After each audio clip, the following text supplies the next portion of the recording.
Olá, seja bem-vindo a mais um episódio do programa De Volta às Origens. Esse é o nosso quarto episódio desse programa especial da Reforma Protestante. Dia 31 de outubro, comemoramos 505 anos da Reforma. E aqui na Igreja Presbiteriana da Lapa, a gente fez esse programa, né, De Volta às Origens, para lembrarmos dos temas principais, mais importantes. E hoje é o quarto episódio, o quarto e último episódio dessa série. Esse episódio se chama A Reforma para Hoje. Então vamos pegar aqueles temas que a gente já discutiu, que foram abordados na época da Reforma, e como isso ainda é importante para a gente hoje, né? Se você está assistindo pela primeira vez, vai no canal da Igreja Presbiteriana da Lapa, no YouTube ou no Spotify. E lá tem os outros 3 programas dessa série e muitos outros programas que a gente faz aqui na igreja que com certeza vão te abençoar com palavras bíblicas e importantes ah, meditações sobre a vida cristã. Hoje, então, temos aqui conosco o Reverendo Sérgio. Bem-vindo, pastor. Muito obrigado mais uma vez aqui. Obrigado, presbítero Mateus. Uma grande alegria estar entre irmãos tão conhecedores da teologia aqui, mas me sinto honrado de estar entre vocês. Deus nos ajude, que tenhamos um tempo legal sobre esses assuntos. Sim, se Deus quiser. Reverendo Alberto, bem-vindo nesse programa, pelo menos, né? A primeira vez que aparece aqui nessa série. Muito bom tê-lo aqui conosco. É um prazer para mim, presbítero Mateus, reverendo Sérgio, prazer estar no De Volta às Origens, episódio especial, né, de Reforma Protestante. Falamos já bastante sobre os temas da reforma. Falamos com o reverendo Henrique, direto de Moçambique, Chique. sobre história, a história, né, da reforma protestante, o ambiente. Falamos sobre os solas da reforma protestante. Muito bom, um tempo muito bom. E hoje vamos trazer então esses assuntos, né, que a gente conversou para a nossa realidade aqui, mais especificamente a realidade brasileira, né, da religião no Brasil, né, como somos chamados evangélicos no Brasil. E a gente vai, então, tentar entender um pouquinho como esses lemas, né, da reforma podem nos ajudar a enfrentar algumas questões que são difíceis aqui, né, no Brasil, na religião, no cristianismo, evangelicalismo brasileiro. Reverendo Sérgio, uma das coisas bem fortes, eu diria, no brasileiro, no cristianismo, né? Vamos chamar assim do cristianismo brasileiro, ainda é a busca pela revelação de Deus, mas não necessariamente partindo das escrituras, né? Buscando em sonhos, buscando em profecias, né? Eu vou falar com aquela pessoa porque aquela pessoa pode ter uma palavra para mim, para o meu futuro, porque para o que Deus quer da minha vida, né? Como que a teologia reformada pode dar uma resposta a esse tipo de pensamento muito vigente, né, no nosso meio? Muito, muito vigente. Presbítero Mateus, acho que um começo, assim, uma das primeiras ideias para se falar sobre isso é buscar a nossa origem, né? O programa é De Volta para as Origens, né? Poderia ser De Volta para o Futuro também, né? Porque a gente volta às origens para olhar para o futuro, né? É a nossa colonização. Nós somos colonizados pela Península Ibérica. O Tratado de Tordesilhas separou Portugas de espanhóis. Mas na verdade os povos celtas é que estão na origem desses dois povos, os portugueses e os espanhóis. E os povos celtas que colonizaram a Península Ibérica, né, que é Portugal e Espanha, há centenas de anos atrás, eram muito místicos. Então existe um misticismo natural na nossa origem. Cada vez que alguém conta alguma coisa possivelmente extraordinária, a nossa pupila se abre, a gente fica esperando ver o que é que aconteceu, o que é aquilo. E aí se acredita ou não acredita, mas sempre é interessante aos nossos olhos saber, ver alguma coisa extraordinária. Eu penso que isso vem de séculos, isso se misturou bastante já às concepções animistas dos indígenas aqui do Brasil, pensando em Brasil, né? Mais as questões místicas dos africanos. Então nós temos uma tendência muito grande a sermos um povo que acredita em coisas extras, assim, com muita facilidade. A gente não tem o hábito de, se alguém falar assim, Deus falou comigo, a gente diz assim, não, não falou não, eu acho que não. Você pensou, a gente jamais, a gente diz, pelo amor de Deus, se Deus falou, quem sou eu, né? A gente tem essa ideia. Mas a teologia reformada não tem origem nos povos celtas, não tem origem no misticismo indígena, não tem origem no sincretismo, até mesmo no misticismo africano. A reforma ela tem origem num choque de realidade ao misticismo romano. Ou seja, a mística romana de fazer ver por trás de uma imagem um ser que se movimenta, por trás de um santo, alguém que está fazendo uma vontade, né? A teologia reformada dá um choque de realidade nessas ilusões. Então, nós entendemos que existe sim um aspecto de revelação, mas ele está muito longe de ser isso na individualidade, né? Existe uma progressividade da revelação. A gente já conversou um pouco aqui sobre isso, se não me engano, há uns programas atrás.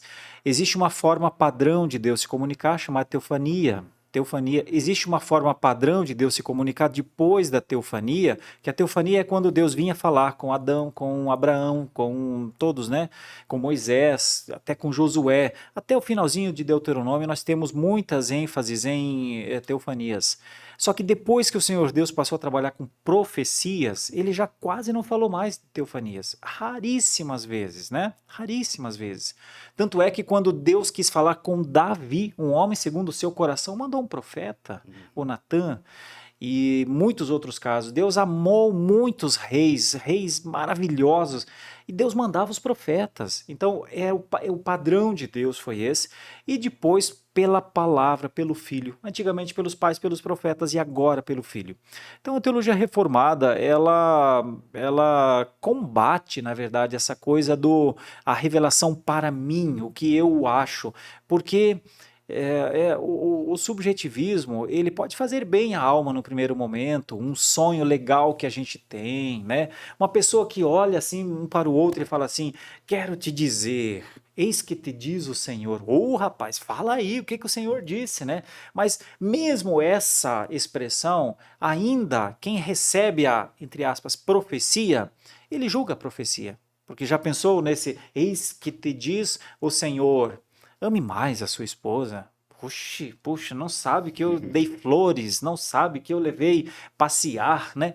Sabe? Então, por mais que as revelações, profecias e outras coisas pareçam muito atraentes, elas secam o coração, porque ninguém vive de extraordinariedades, né? A palavra é um alimento. Pessoas que trocam o alimento do dia a dia por estas coisas extraordinárias, que são falsas na sua grande maioria. Não quer dizer que Deus não tenha poder para agir, Deus tem o poder, mas ele disse como ele agiria. Ele disse, de hoje em diante, ouçam, este é o meu filho, ele vai lhes falar. 2 vezes, fisicamente, dos céus uma voz disse, esse é o meu filho. E o autor aos Hebreus confirma depois, sim, ele nos falará por seu filho. Então, minha perspectiva de interpretação é que parece muito bonito, parece uma relação até muito próxima de Deus, mas é contra a Bíblia. Tem que ter muita coragem para fazer a opção por sonhos, profecias e revelações quando a Bíblia diz que Deus falaria de outro jeito, né? Então eu digo que a teologia reformada, entendo que a teologia reformada continua dando um choque nos místicos, herdeiros dos celtas, herdeiros do romanismo que nós conhecemos como sempre foi, né, até agora, e a teologia reformada continua dizendo, perdão, leiam a Bíblia. Parem com essas ilusões, autoilusões, com essas aparências de verdade, né? São filosofias vãs. Leia a Bíblia, porque no alimento da Bíblia está tudo que nós precisamos para tomar nossas decisões. Deus nos ensina a tomar decisões na leitura da palavra, né?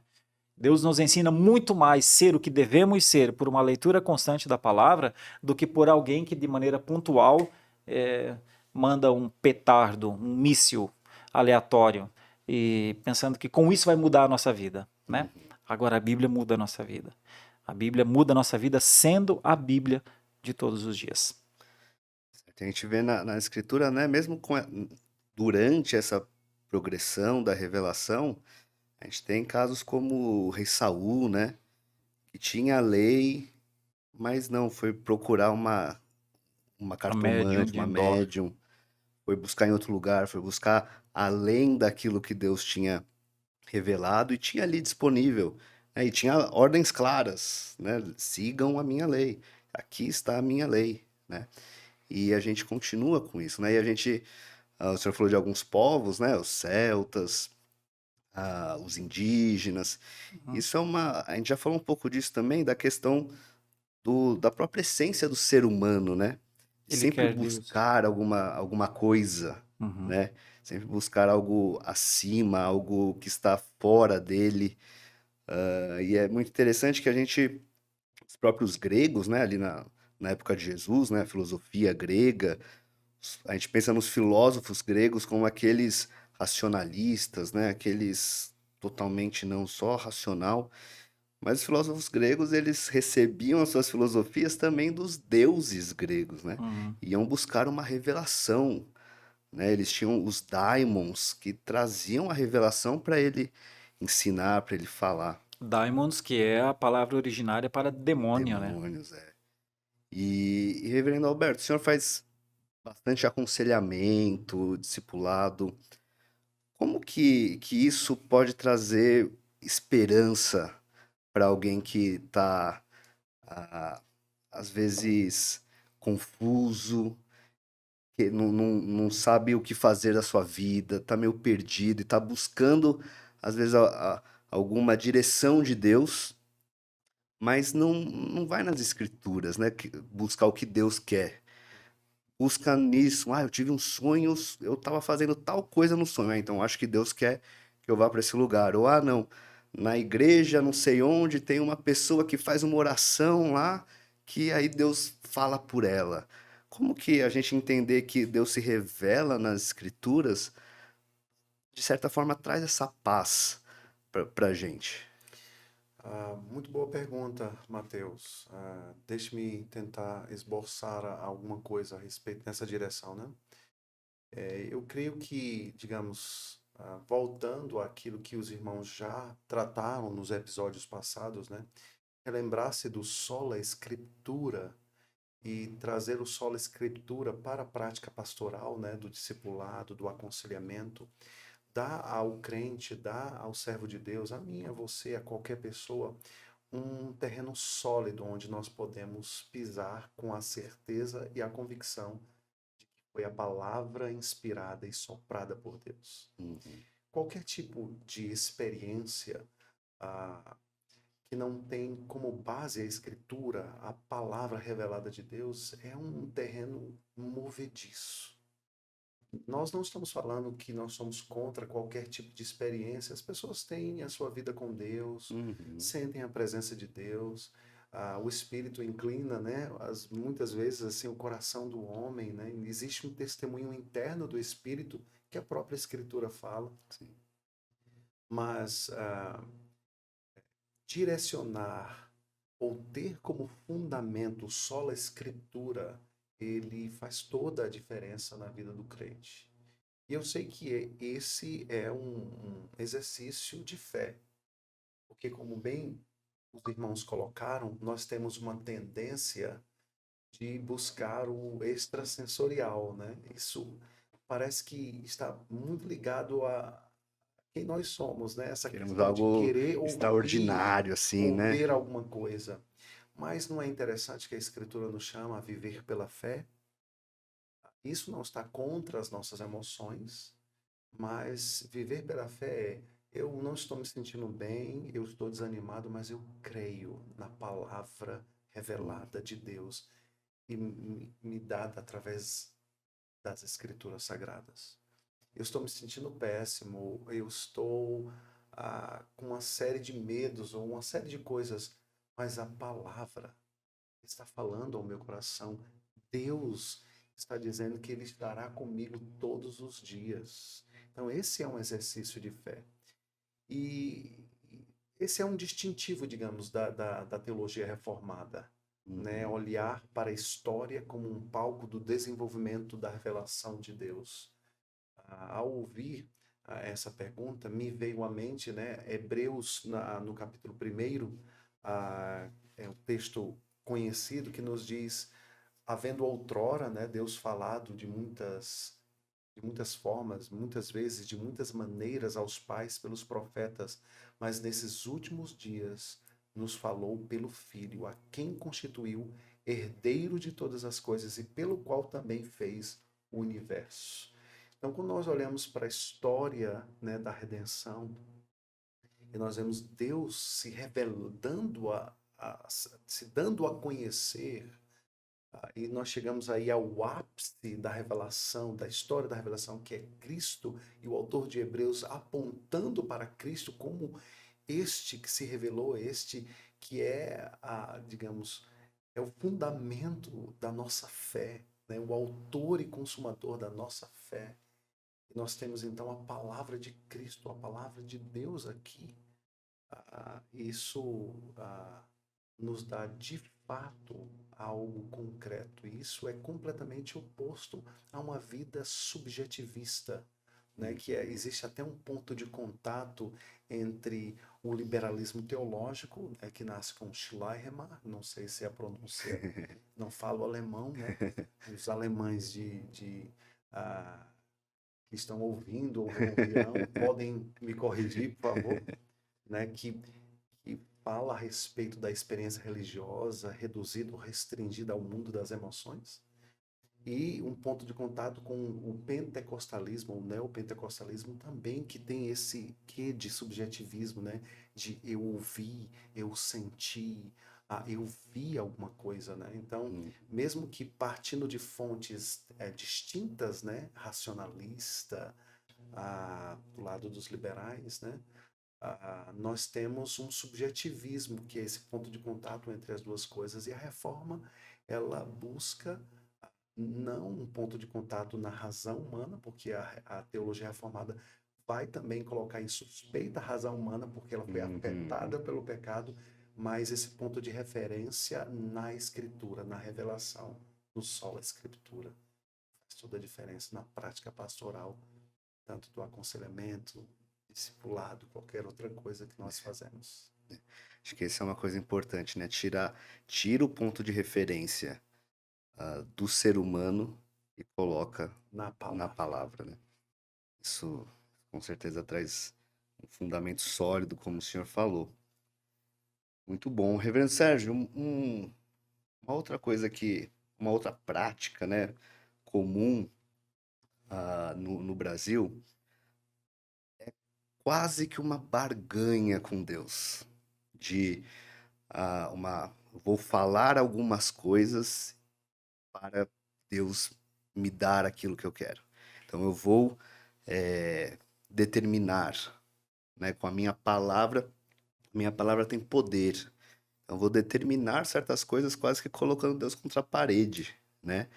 Ou eu vou comprar um objeto sagrado, algum objeto que foi consagrado por algum líder, né? E aquilo vai atrair bênçãos para mim, né? Isso é comum no Brasil, né? E como que a teologia reformada também dá uma resposta bíblica, né? A gente falou do sola gratia, né? Como tudo parte de Deus. Como que a gente pode enxergar essas práticas religiosas brasileiras e como elas estão opostas, né? À teologia reformada, à teologia bíblica. Sim, enquanto você falava, eu me lembrei que eu tenho um vídeo circulando na internet de nome Três Heresias de Origem Pentecostal, que explica um pouquinho disso, porque são heresias mesmo, né? São heresias. São heresias. Se antes a gente falava dos povos celtas e europeus antigos, essa é uma heresia que veio de algumas correntes americanas, que alguns homens muito difíceis, que Kenneth Hagin e outros criaram essa forma de... É quase que um mantra, né? Eles dizem que é autoridade espiritual. Você determina porque você tem autoridade espiritual. Muitas destas autoridades espirituais são auto-autoridades espirituais. São pessoas que se autoproclamaram é, semideuses, né? Vox Dei, né? Apóstolos, querubins. Já pensou? Eu me autoproclamo querubim, querubim da guarda. Aí tem poder a palavra, né? Oxe. Pois é. Esse pessoal, lamentavelmente, faz um desserviço muito grande à coisa lógica, né? Ao senso comum das coisas. A única palavra que tem poder é o Logos. O Logos, Deus sim, por sua palavra. Ele criou tudo. Esse é o poder. Então, quando ele diz haja luz e há luz, aí tem poder. Ou quando no princípio das coisas estava lá o Logos e para ele foram todas as coisas criadas, ali tem poder. O ser humano querer ter poder é a mesma coisa que a maior das formiguinhas querer lutar contra o menor dos tamanduás. Não parece ser uma boa empreitada. Então, pobrezinho da formiga, né? Então, o ser humano é engraçado, né? Ele brinca com coisas que não deveria jamais brincar, né? Na verdade, tudo isso é uma cortina de fumaça. Por trás dessas linhas de autoridade espiritual, batalha espiritual, teologia de prosperidade, por trás de tudo isso tem um engodo, um hiperhumanismo, uma tentativa de dizer ao homem que ele é mais importante do que ele pensa que ele seja. O homem, a única importância que nós temos para o Senhor é porque nós somos alvos da misericórdia do Senhor. O Senhor nos amou contra todas as nossas iniquidades. O Senhor nos amou e nos deu um status de filho para que nós o adorássemos, para que nós dobrássemos o nosso coração, para que nós nos achegássemos a Deus humildemente, reconhecendo os nossos pecados. Você não consegue ver por trás dessas ideias de palavra de ordem ou mesmo objetos consagrados, você não vê confissão de pecados, você não vê obediência a um dos mandamentos, a uma das bem-aventuranças que o reverendo Alberto está expondo, inclusive aqui na nossa igreja. Aliás, não terminou ainda as bem-aventuranças, ainda dá tempo de você vir para a Igreja da Lapa e acompanhar ainda. Você não vê isso. Por trás dessas ideias, você vê tentativa do homem de fazer com que Deus faça o que esse homem quer, né? Isso é uma usurpação, na verdade. É uma usurpação maléfica que faz mal ao ser humano. O ser humano se engana achando que pode levantar a voz para Deus.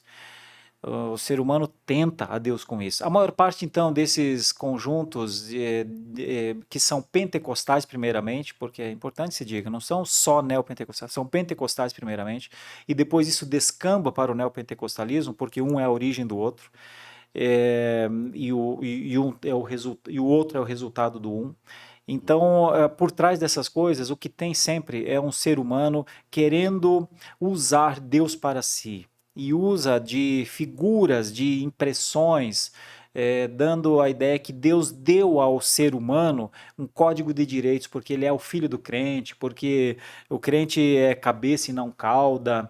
São más interpretações de passagens isoladas das Escrituras, na maioria delas por homens perversos, homens separados da graça de Deus, homens que fazem de suas igrejas pequenos guetos para levantar fortunas à custa de gente de entendimento reduzido.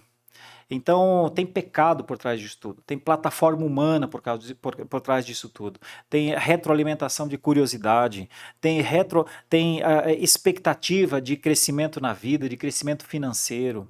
Por trás de tudo isso, homens muito maus, utilizando igrejas, reuniões, que eles chamam de culto, mas que em última análise tem a ver com um negócio mesmo. A nossa linha de raciocínio é muito contrária a isso, né? Muito separada disso. Meu Deus do céu. A nossa linha é uma linha diferente. A teologia reformada nos orienta a nunca ter palavra de ordem para Deus. A teologia reformada nos ensina coisas que separam objetos da santidade. Todo e qualquer objeto, ele é o objeto que ele é. Nós não mudamos a essência de um objeto. Ele foi feito, ele pode ser o que for, ele é só um objeto. A teologia reformada não dá nenhuma ênfase, ao contrário, quando nós recebemos gente dessas concepções, isso dá um trabalho na classe catecúmenos para tirar esses venenos que chegam à alma e matam o ser humano. Nós apresentamos outra coisa, nós apresentamos uma coisa lógica, a misericórdia de Deus apesar de nós. Nunca haverá de nossa parte, nem mesmo na glória haverá da nossa parte a condição de dar alguma palavra de ordem para Deus. Quando nós falarmos com Deus lá no céu, será para glorificá-lo, será para adorá-lo, será para dizer: eu vim, Senhor, daqueles cantos terríveis do fim da terra, Senhor, eu vim, porque o Senhor me trouxe aqui. Seja bendito o Cordeiro. Então, por aí só, eu sei que isso a gente arruma muitos inimigos quando fala disso, mas é gente iludida. Barbaridade como tem gente iludida. Só o Espírito para tirar a neblina desses olhos.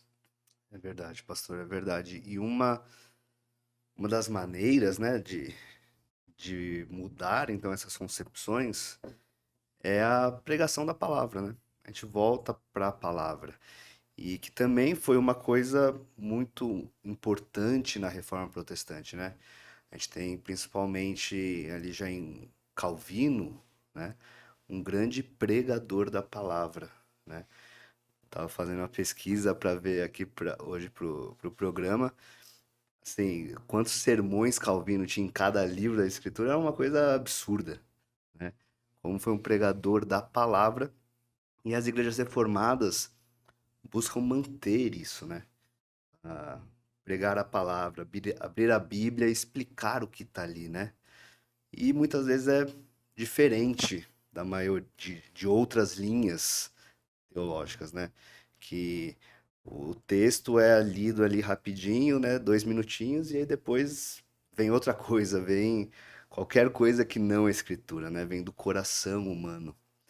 Reverendo Alberto, como que então essa pregação da palavra, qual é a importância dela, né, para teologia reformada, para uma igreja reformada, ah, e o que que ela causa no povo, né, para nos ajudar a entender, sair desses erros e encontrar a verdade. Essa é uma consequência natural que desemboca na pregação quando nós partimos do sola escritura, né? Uhum. Nós cremos que a palavra é um instrumento do Espírito Santo, esta obra sobrenatural que, uma vez aplicada ao coração do homem, produz frutos. Nós cremos que é esta obra ah, original ou essa obra antecipada do Espírito no coração do homem que o capacita a ouvir a mensagem. E a própria Escritura nos fala que a fé vem pelo ouvir e ouvir a palavra de Deus. Quando então o pregador, né, se detém aquilo que a Escritura está falando e se esmera para explicar e expor a Escritura Sagrada no poder do Espírito Santo, nós dependemos exclusivamente da obra do Espírito Santo, né? A teologia reformada não é antissobrenatural, pelo contrário, Uhum. nós cremos que é a obra sobrenatural do Espírito Santo tomando a palavra de Deus que faz com que o homem venha ao conhecimento da verdade, que faz com que a igreja seja corrigida, seja encorajada, animada, seja exortada, seja repreendida. Então, Uhum. em linha com aquilo que o apóstolo Paulo falou em sua carta a Timóteo, né? Toda a escritura é inspirada por Deus e apta para a correção, para a repreensão. Nós cremos nisso. Então, este compromisso com a pregação pública da palavra de Deus, desde o púlpito, o ensino, o ministério da docência apegada à Escritura Sagrada, o ministério do aconselhamento e do discipulado ancorado na Escritura Sagrada. Isso faz a igreja de Cristo ser edificada, animada, encorajada, revitalizada para que ela faça a missão, né? Se junte à missão de Deus de pregar o evangelho às nações, né? Então, a exposição bíblica, né, ancorada neste entendimento doutrinário de que o Espírito Santo toma esta palavra para que o homem seja transformado, isso é o fundamento basilar da reforma protestante, né? É este retorno. Eles não descobriram nada inédito, eles simplesmente resgataram aquilo que os santos apóstolos ensinaram à igreja primitiva, né? Foi um retorno ao ensino dos apóstolos, né? Então, nesse aspecto é glorioso, grandioso, e aí a gente ouve os relatos, né, de homens, de pregadores, né, fiéis à palavra, e o impacto disso na vida da igreja, uma vez que a igreja é impactada, como é que isso impacta a sociedade, a vida. Então, essa perspectiva bem reformada, né, da vida como um palco para a glória de Deus, né? Sim. Então, isso é extraordinário, maravilhoso. Muito bom. Isso a gente consegue ver o zelo, né, da teologia reformada pela pregação muito por causa desse entendimento, né, como um meio que Deus transforma o seu povo, né? E por isso que na igreja reformada, dificilmente ou nunca você vai ver alguém despreparado, né, para pregar a palavra. Ah, vou levantar aqui e vou lá dar uma palavra. Não tem isso, né? Ou meio modem no YouTube, você acha vários vídeos assim de crianças pregando em igrejas que não tem entendimento ainda, né? Que não sabe muitas vezes do que está falando, Sim. né? E na igreja reformada a gente tem, como a gente tem esse entendimento, né? Que é Deus falando através da sua palavra, né? O pastor tá ali como a voz de Deus, É um instrumento. né? Um instrumento de Deus para a edificação do seu povo. E isso, Reverendo Sérgio, nos leva a pensar então sobre esse ambiente onde a palavra está sendo pregada, né? O culto cristão, que foi outra reforma que aconteceu na época da reforma, né? Uhum, A abolição da missa, né? uhum. Os cultos em linguagem do Das nações. povo, a simplificação do culto, né? A retirada de imagens e de Uhum, outros rituais uhum, e deixando o culto simples do jeito que a Escritura nos ordena, né? uhum, E hoje a gente vê, tanto nessa ala mais pentecostal, neopentecostal, um culto muito confuso, né? Vamos falar assim, mas também uma outra linha mais moderna, assim, de um culto praticamente assim, um show, né? uhum, Então, luzes apagadas, uhum, muitas músicas, que a gente tem música no culto também, mas uhum, muitas músicas e pregação em pouca parte. uhum. O que a teologia reformada nos fala, assim, basicamente, sobre o que é o culto cristão? Sim, a teologia reformada, ela faz uma defesa teológica do culto, né? Os nossos seminaristas estudam nos nossos seminários a teologia do culto, o que está por trás do culto. Em palavras simples, o culto é estabelecido por Deus para que o seu povo esteja diante de Deus. É um encontro da eternidade de Deus com a finitude do homem.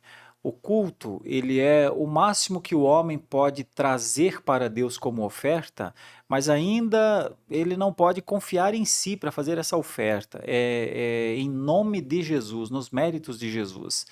Então, o culto é uma comunicação que a gente tem, na verdade, iniciada por Deus. Deus é que começou essa conversa conosco. Então, Deus sempre falou com o seu povo de maneira pública, no caso, né?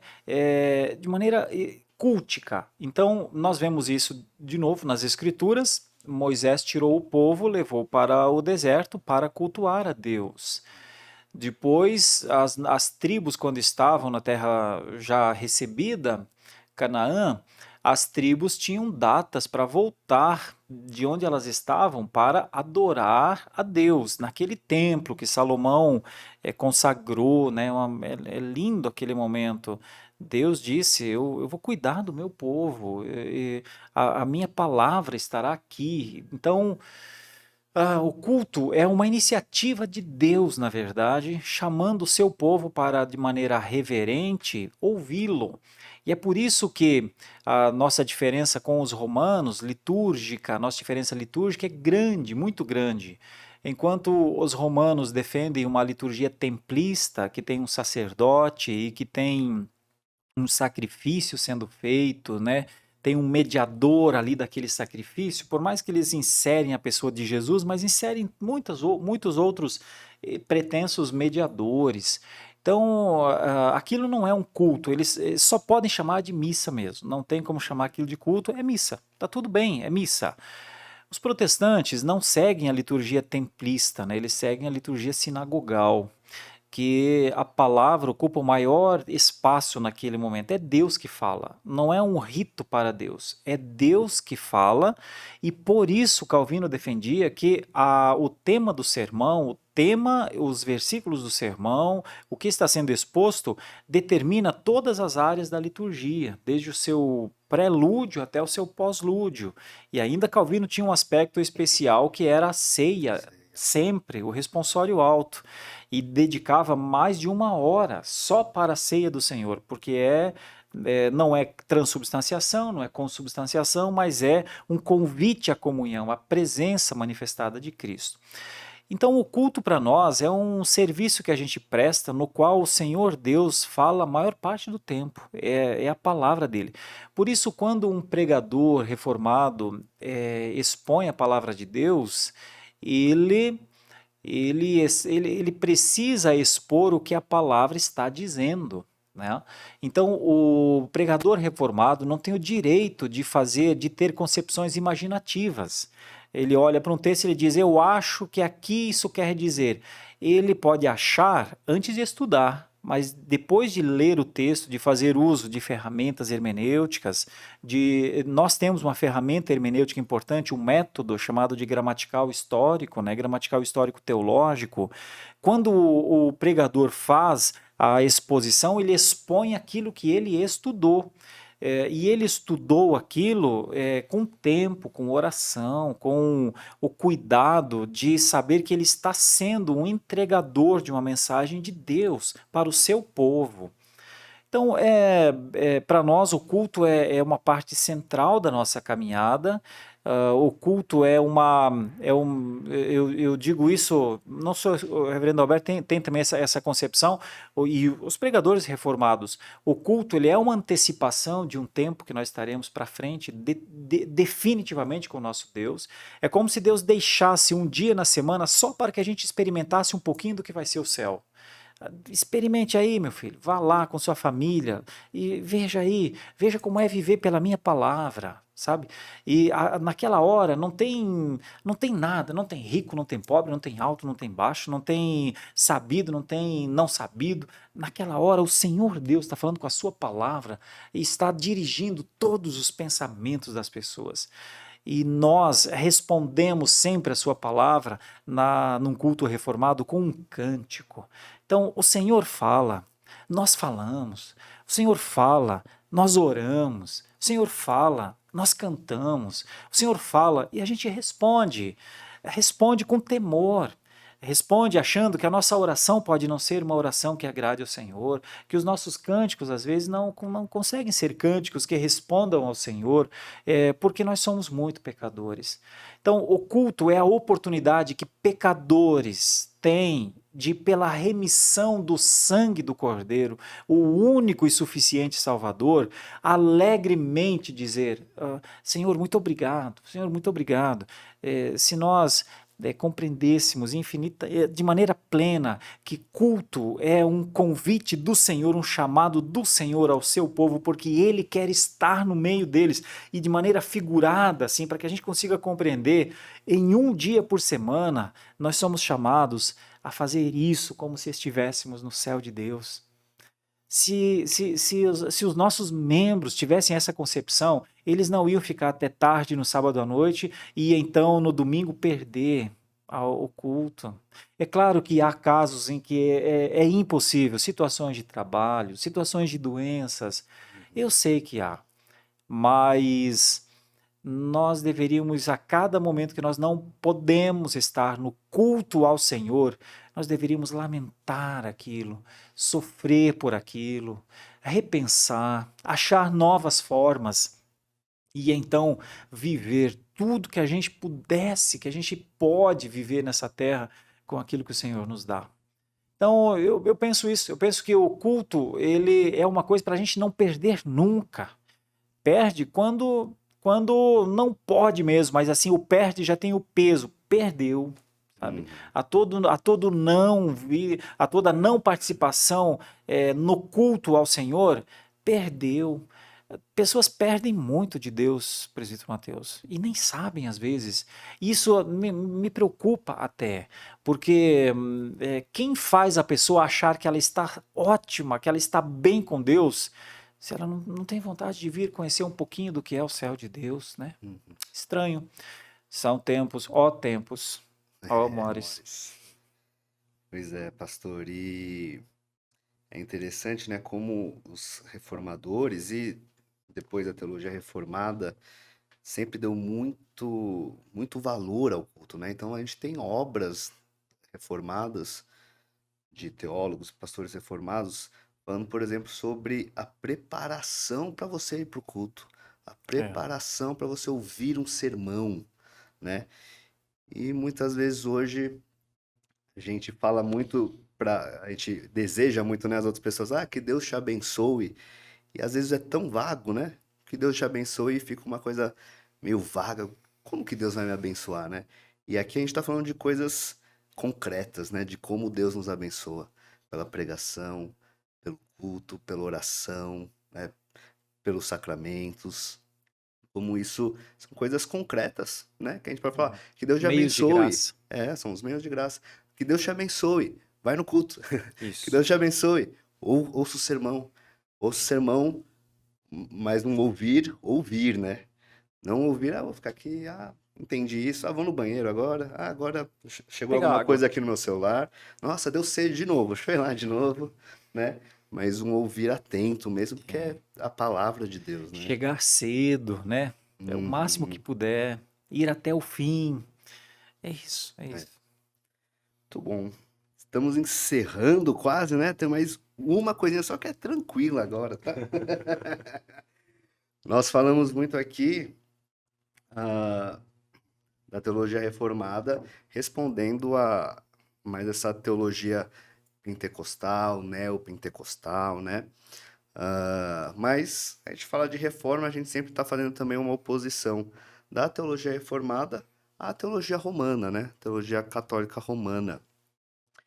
E a gente vê que no Brasil acho que isso é bem recente, mas se a gente for ver na Europa, nos Estados Unidos, é um movimento já mais antigo da Igreja Católica Romana, buscando, pelo menos em meios, assim, em palavras, em termos, buscando uma aproximação, né, de evangélicos, reformados, luteranos, né? Eu vi uma notícia de nos 500 anos, na comemoração dos 500 anos do nascimento de Lutero, um padre nos Estados Unidos participando. Então, você pensar que Lutero foi ali o personagem principal, né, dessa quebra, como que depois um sacerdote romano pode estar participando de uma comemoração, né, do nascimento de Lutero? Então, depois da década de 60, né, para cá, tem havido essa aproximação da Igreja Católica, que nem eu disse, em termos, né, porque a doutrina continua a mesma. A doutrina continua colocando as Semi-pelagiana. teologias reformadas, né, o sola fide, sola gratia, como anátemas, né, como Sim. heresias. Mas a aproximação existe, né? Reverendo Alberto, como que o senhor vê essa aproximação? O que a gente tem que pensar sobre isso? Como a gente deve reagir a isso? Sua, suas palavras sobre esse tema. É um tema difícil, né? Falar, digamos, do Vaticano II, né? Aquilo que acontece ali entre 62 e 65, que foi esse momento em que a Igreja Romana estava refletindo a respeito de sua relevância em meio a um mundo em franco desenvolvimento e mudanças radicais, né? Na contemporaneidade. Então ela pensa como é que a gente vai ser relevante no mundo contemporâneo, né? Mas ele acabou por ser de fato um movimento de ideia ecumênica, né? Onde a Igreja Católica ele tentou colocar, né, sobre o seu guarda-chuva a maior número de pessoas, né, uma tentativa de reconciliação com a Igreja Ortodoxa Oriental, contatos, né, conversas a respeito disso, né, essa ideia de vamos dar as mãos, né, somos irmãos, é alguma coisa desse tipo. Como é que eu olho a respeito disso? Reverendo Sérgio, obviamente fique à vontade para completar aí minha resposta, mas eu lembrei, né, me recordei a respeito daquilo que Calvino fala quanto à unidade. E ao falar a respeito dessa unidade, ele fala de uma unidade ao redor da verdade.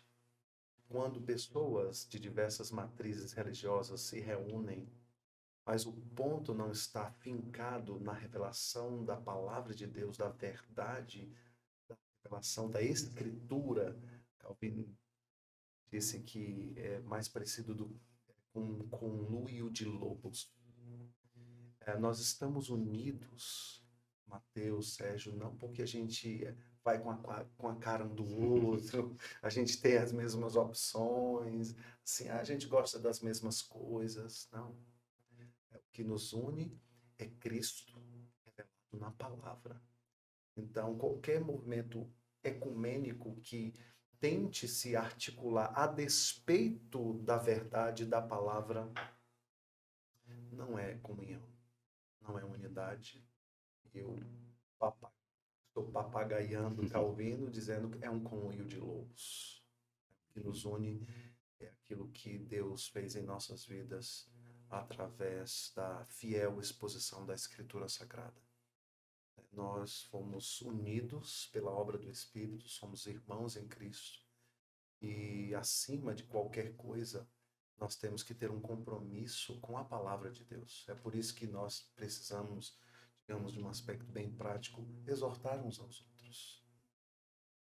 Então, isso está acima do nosso relacionamento. Não, eu não vou ser chato com o presbítero Mateus, ou eu não vou ser chato com o Alberto, né? Nós precisamos, de fato, estar unidos na palavra, né? Então, nesse aspecto, nós divergimos, né, radicalmente, profundamente com esta ideia do Vaticano II, essa ideia romana de vamos dar as mãos os povos, pregando uma pretensa união e irmandade a despeito da verdade da palavra de Deus.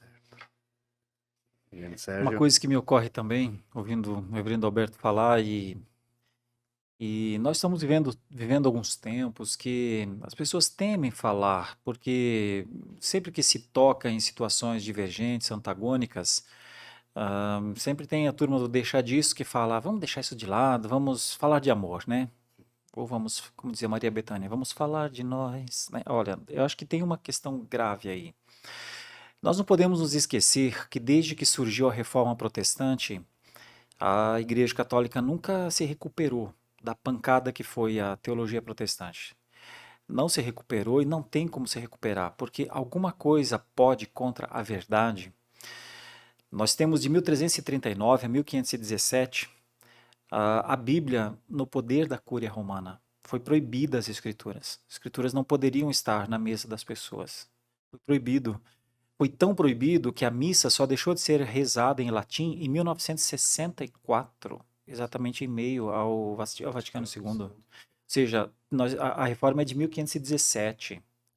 Em 1964, 400 e poucos anos depois, por 400 anos depois da reforma, ainda o romanismo tentou manter a missa como uma coisa de detenção da cúria, onde só os sábios e estudados poderiam ler as escrituras.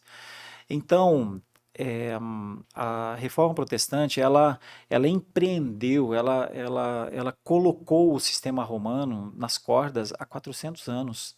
400 anos o Ocidente ouve e tem as escrituras na sua língua, porque a teologia reformada fez isso. Os reformados fizeram isso.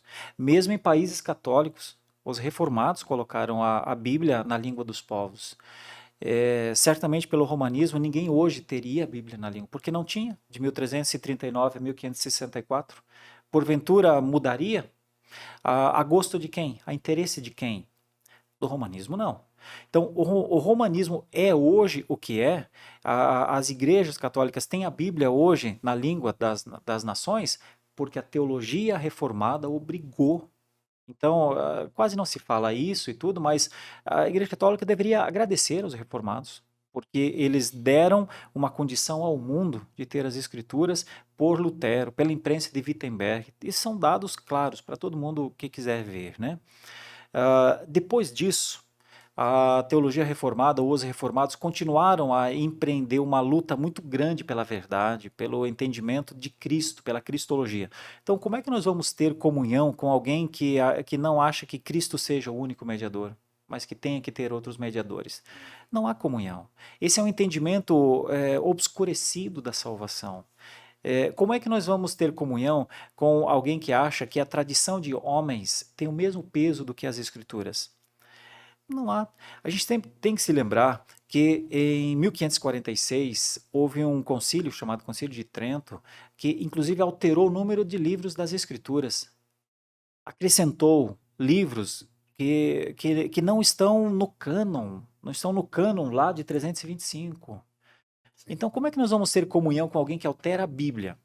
Com alguém que altera a Bíblia, com alguém que altera o único meio de salvação, com alguém que, ao invés de considerar unicamente a palavra de Deus como aquela que diz o que é a fé, que a fé é um dom de Deus, que diz que o Senhor Deus age com a graça, que não há méritos no homem, como é que nós vamos ter comunhão com alguém que prega cultos a santos, caminhos ao céu através de pessoas beatificadas, né? Então, não tem, o Vaticano II não tem nenhuma condição de propor um ecumenismo, porque as igrejas reformadas, elas não conseguem abrir mão dos seus valores para uma comunhão fraternal ou uma comunhão plástica com as pessoas. A igreja, ela é a igreja verdadeira. O conceito de igreja verdadeiro é o conceito de chamados para fora. Aqueles que conhecem verdadeiramente a Deus, conhecem verdadeiramente a Cristo, eles são chamados para fora. Esse senso de ser retirado do mundo, ele é dos reformados. E depois de ser retirado do mundo do ponto de vista de separação moral, do ponto de vista de união mística, como é que nós vamos ter união com culturas, como é que nós vamos ter união com uma instituição que há mais de 1000 anos diz que tem alguém que é vigário de Cristo na Terra? Nós respeitamos o pensamento deles, mas não é o nosso. Não há comunhão. Então, quando se propõe o Vaticano II, e até mesmo se propõe a missa nas línguas dos povos, isso também é pressão dos reformados. Isso é porque eles não suportaram. E quantas outras coisas ainda terão de acontecer, sempre serão para a humilhação. Porque a palavra de Deus não negocia os seus valores. Então, todo ecumenismo é uma negociação de valores. Você negocia teus princípios para então viver em conformidade. Você não trata dos assuntos espinhosos e trata só dos assuntos em que dizem respeito a, vamos dizer assim, uma coisa pacífica, né? Mas a teologia reformada, ela não tem a preocupação, ou não, ela tem paz com Deus. Quem é um teólogo reformado, ele sabe que ele está em guerra com o mundo o tempo inteiro. Então a nossa vida é uma vida assim. A nossa vida, nós temos a paz que excede todo entendimento, é uma paz do Senhor Jesus Cristo para os seus filhos. Essa é a paz que ele disse, é essa que eu vos dou. Agora, nós jamais teremos como manter uma paz verdadeiramente diante de pressuposições tão diferentes, né? Então a gente respeita, mas em algum momento nós nos separamos e já fazem 400 e poucos anos que nos separamos. A teologia reformada nunca abaixou ou diminuiu absolutamente nada dos seus pressupostos de 1500. Quem vem mudando seus pressupostos não são os reformados. Resta saber por quê. A nós não cabe julgar, mas não tem como aproximar na essência. Pode até aproximar num acordo, pode aproximar num acordo entre uma nação e outra, mas assim, pode até chamar o seu movimento de culto até. Então, nos nomes a gente pode mudar, mas nas essências não. Então não há como juntar luz e trevas, não há como. É viver assim e orar, na verdade. Clamar a Deus para que, com a graça de Deus, o Senhor nos dê sabedoria para que possamos saber como lidar com o mundo, com religiões, com igrejas que desprezam o mediador, que colocam outras pessoas na terra, dão direitos a essas pessoas de terem vox Dei, voz de Deus. Deveria haver arrependimento, devia haver arrependimento de cima a baixo. Devia-se dizer, Senhor, perdoa-nos por mais de 1000 anos fazermos este mal à humanidade. Mas isso é uma coisa que só Deus pode fazer. Certo, certo. É isso então. Fechamos bem, né, o episódio, mas necessário, porque, como eu disse, é um movimento que mais antigo já nos Estados Unidos, na Europa, né, onde, por exemplo, igrejas reformadas nesse país que muitas vezes aceitam que venham membros da Igreja Católica Romana e agora ele era antes da Igreja Católica Romana, agora ele é da Igreja Reformada. Não precisa de um batismo, não precisa de uma classe de catecúmenos. Ele estava lá, agora está aqui como se fosse, né, uma coisa igual, né? E no Brasil a gente, entre os reformados, a gente tem ainda esse espírito, que era o espírito da reforma, né? Um espírito de apologética contra a igreja romana, né? Mas a gente tem que estar sempre atento, né? Tem que estar sempre atento, porque nesses tempos de, vamos deixar as coisas de lado e vamos falar só do amor, vamos falar só do que nos une, muita gente pode ser enganada nisso, né? Pode ser enganada nisso. Então é isso. Espero que vocês tenham gostado. Falamos de muitas coisas aqui hoje, muitas coisas práticas, né? Que era mesmo o objetivo desse episódio, para trazer a importância de um episódio que aconteceu há 505 anos e como isso ainda é importante para a gente hoje. Então, muito obrigado, Reverendo Sérgio, Reverendo Alberto, Letícia, que está ali ajudando a gente, todo o pessoal da comunicação aqui da rádio. Esperamos que esses episódios tenham sido bênção aí para você de casa. Assista os outros se você ainda não assistiu. Assista os outros programas aqui. A gente está com as canequinhas aqui, ó, tudo Diário de Eva, De Homem para Homem, Fé, Esperança e Amor. Tem o Sextou também. E tudo isso no nosso canal da Igreja Presbiteriana da Lapa, no YouTube, no Spotify. Acesse, veja esse conteúdo e venha aqui nos visitar. Rua Roma, 465, no bairro da Lapa, em São Paulo. Vai ser um prazer recebê-los aqui. Fiquem com Deus e até a próxima.